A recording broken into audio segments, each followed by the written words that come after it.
Hello everyone, and welcome back to Occult Perspectives. Hope you're all doing well. I have a little bit of time today.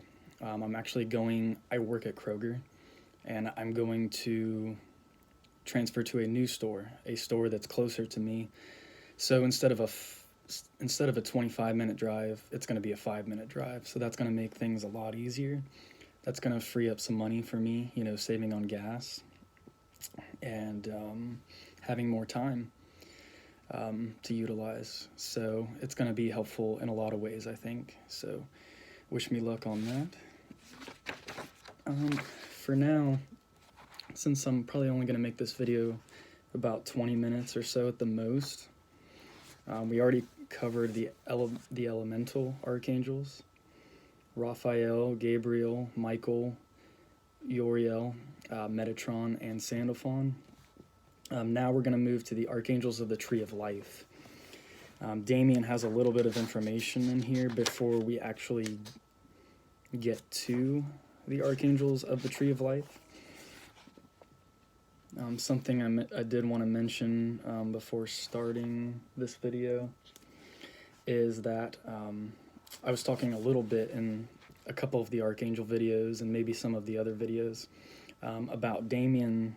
In Damien Eccles' new video, he talks about the actual process of breaking the wheel of Samsara, of reincarnation, by using ancient Sumerian ceremonial high magic. And the first level of this is working with like the lesser banishing ritual of the pentagram and the lesser invoking ritual of the pentagram, because that works with the elements. And then the Tree of Life is the next level up. The Tree of Life, the Archangels of the Tree of Life, is working with planetary energies. So you've got the elemental level, the planetary level of existence, and then it goes on to the zodiacal level, as Damien discusses. We'll get into angels and archangels of the zodiac. And then beyond that, angels of the tarot. I think the next layer is it's all the angels that are used in like the Shem operation, but after the zodiacal level, I think it's the fixed stars. And there's different, I'm trying to remember the term when it comes to, I think he talks about the Shem operation in this book a little bit. The 72 angels of the zodiac. I was thinking there was a different term, though, once you get up to the higher levels of angels. I was going to see if I could find that term in here.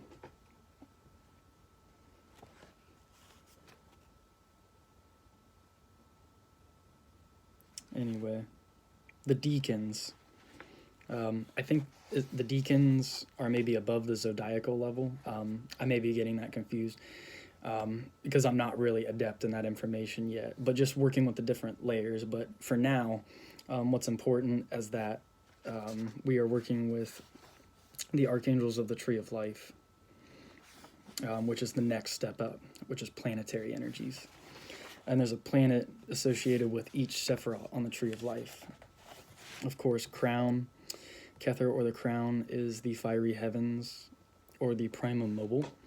And above that is the Empyrean heaven, the three layers of the Ein Sof the Ein Sof etc. Hokmah is the zodiac. Binah is Saturn. Hesed, mercy, is Jupiter. Geburah is Mars, of course, severity, that warlike energy. Tepareth is the sun. Netzach is Venus, that love energy. That's why Hanael, we'll talk about him. Probably not in this video. We probably won't get to him yet. But associated with the scent of roses, and it's very romantic energy. It's that love energy. It's a very cool energy. Hod is Mercury, and this is the mercurial, I guess I would call it the mercurial version of Michael. It's not Michael with red flaming robes and a sword. This Archangel Michael on the Tree of Life has orange robes, and he carries a caduceus staff. We'll be getting into that. Yasad is associated with the moon, and of course Malkut, the elements, or the earth plane, the material plane. So the archetypal tree of life presented here in its Kabbalistic form has been around since Assyria in the 9th century BCE.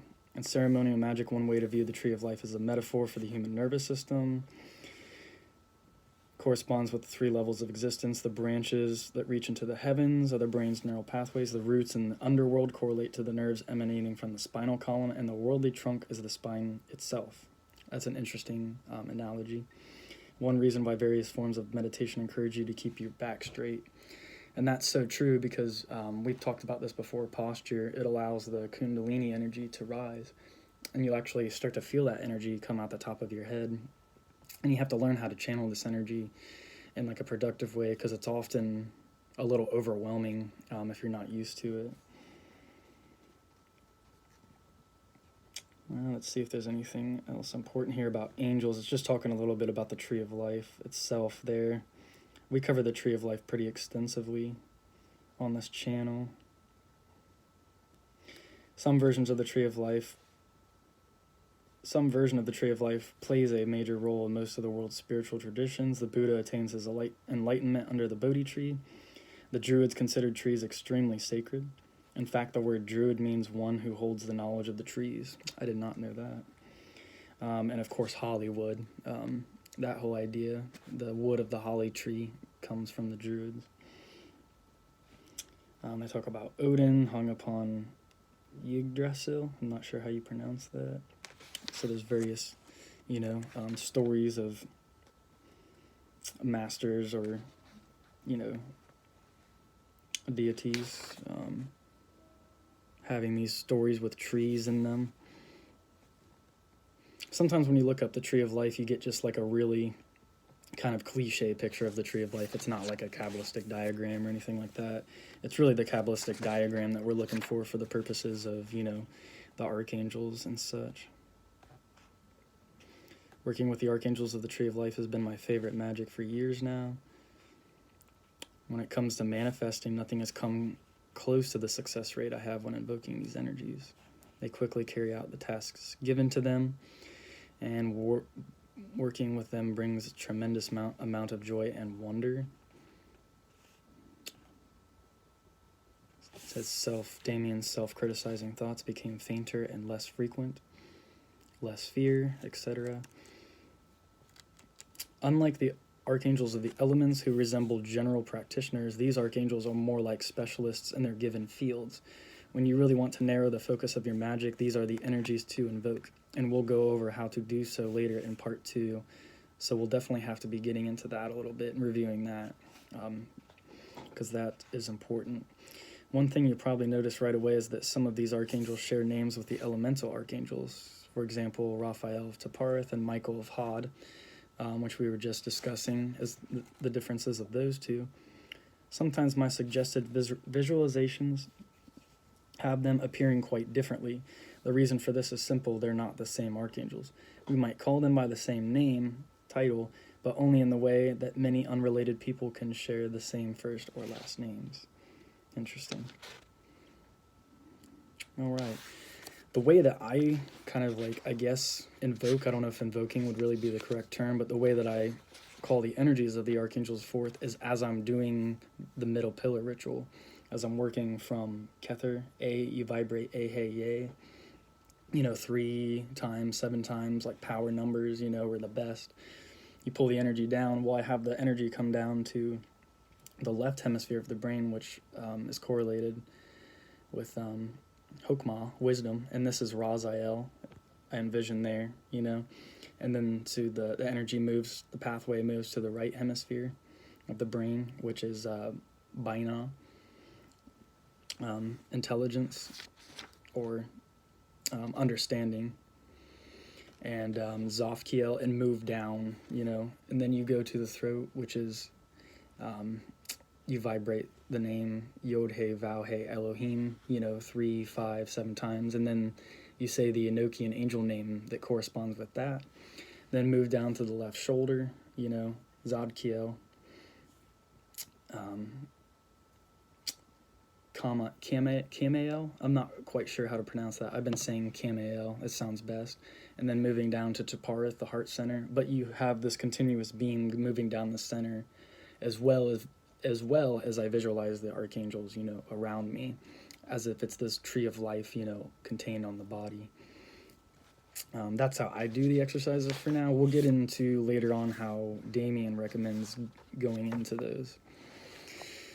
So here we are with Sandalphon again, starting with the Archangel of Malkut. And he has actually the same description for visualizing Sandalphon on the Tree of Life as he does the other Sandalphon. Pale brown robes, holds a cornucopia. The reasons for invoking are the same, pretty much. To strengthen your powers of manifestation. The Tree of Life, Sandalphon, to manifest anything in the material world. To bless your practical magic such that it manifests in a way that harms none. So pretty similar things, but it only has 2 recommendations as far as reasons to invoke Sandalphon of Malkut. Whereas the elemental Sandalphon, which you visualize as being below you, it has a few more reasons to invoke that Sandalphon, which you can go back to Archangels Part 3, which I just did yesterday. This will be Archangels Part 4, so I recommend, if you haven't watched the previous videos, this video may not make much sense, so you may want to go back and watch those first. So on the Tree of Life, the densest level of reality is known as Malkut. It's where things such as our bodies exist. Pretty much anything you can touch with your physical hand is within the sphere of Malkut, where Archangel Sandalphon presides. Sandalphon is traditionally thought of as being Metatron's twin. We discussed that theme in the last video, because the two work together as a team. Metatron sends the flow of divine energy down from Kether into Malkut, and then Sandalphon directs that flow into all the different aspects of the material world, making certain that each aspect doesn't receive too much or too little. And if you need a visualization, here's Metatron up here, Sandalphon's influence is up here, and it's, working through the different spheres of existence, moving upwards, moving downwards, the higher laws and the lower laws, as above, so below, etc. I thought this little tidbit of lore was interesting. In some Judaic systems of magic, it's taught that another world existed before the one we currently inhabit, and that due to its imperfection, it could not hold the flow of divinity directed into it, so it shattered like a broken pot. The shards left over from the previous world lie on a level of reality below ours on the energetic spectrum. So, the world that existed before the one we are currently in, so maybe before the fall, I'm not sure. No, because it said that world was imperfect. So maybe it's referring to the deluge instead of the fall from the garden. Not sure. But due to this imperfect world, could not hold the flow of divinity directed into it, so it shattered like a broken pot. This is pretty important, like energetically, like if we don't know how to channel the energies properly, it builds up too much inside, and then it can manifest in a non-harmonious way if we're not sure how to channel it correctly. Couldn't hold the energy, it shattered like a broken pot. The shards left over from the previous world lie on a level of reality below ours on the energetic spectrum, and our world is built upon those pieces of the old one. Sandalphon was assigned the task of making sure the shattering would not happen again. Very interesting. Very interesting lore. Okay. Moving on to Gabriel, Archangel of Yasad, and this will probably be the last one that we talk about. Keeping in mind that the visualization for Gabriel of Yasad is slightly different than the elemental Gabriel, which we'll get into in a minute.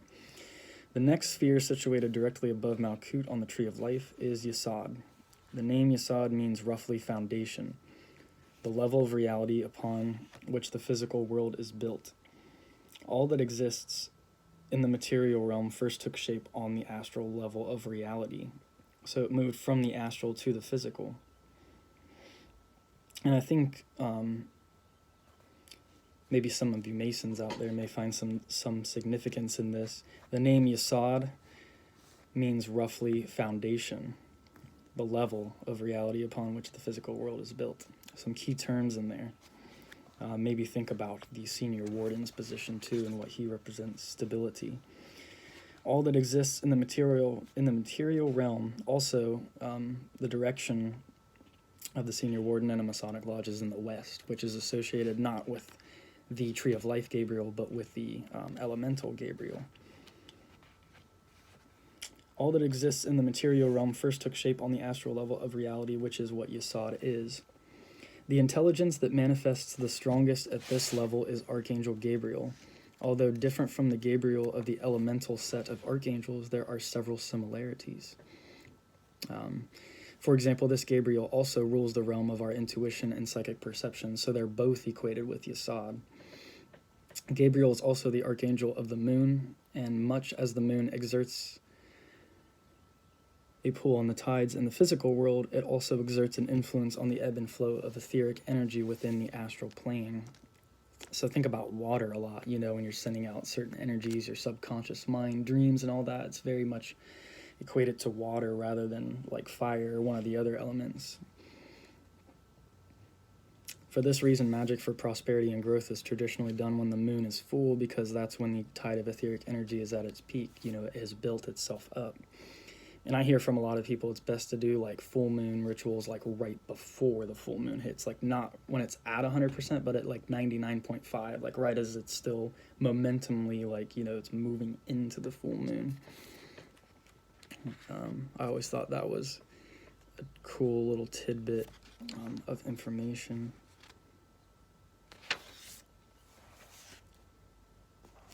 Keys to visualizing Gabriel of Yasad: purple robes instead of blue robes. Wears a silver headband with a crescent moon on it. So these purple robes, and then I still imagine Gabriel as being pretty feminine, you know. Perhaps, you know, it seems like blonde hair recently of some kind usually helps me associate the blue. For some reason, the blue color of the normal Gabriel and the blonde hair seems to work. But I focus more on the purple robes themselves when I visualize the Gabriel of Yasad, and definitely that crescent, the crescent moon headband. I almost think of like, it reminds me of like some of the headbands they wear in the Lord of the Rings series. I think there's somebody wears something that a crown or a tiara that's similar to that. At least that's kind of what comes to mind for me. Some reasons to invoke Gabriel of Yasad: to increase the presence of love in your life, to bring peace and subdue aggression, so it's a lot to do with emotions still, to enhance artistic inspiration, to find answers in dreams and help interpret dreams, to strengthen your magic, to obtain secret information, to gain insight on the workings of the astral realm, for emotional strength in times of crisis. Okay, so I think that covers everything that I wanted to go over. I feel like there was, for a second there, I had like something I wanted to say. I was trying to go back and see if I missed it. I think I did cover everything I needed to say though. Alrighty, so yeah, we'll move on to Michael, which is the Archangel of Hod, next time, because we're moving up from the bottom of the Tree of Life. So if we go back to the diagram, the Kabbalistic Tree of Life, Sandalphon here, Gabriel, and then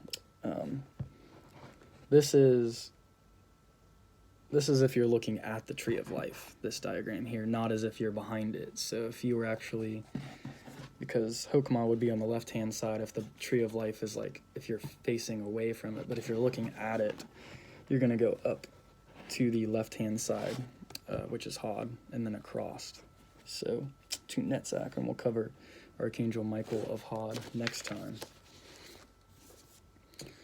All right, everyone, take care.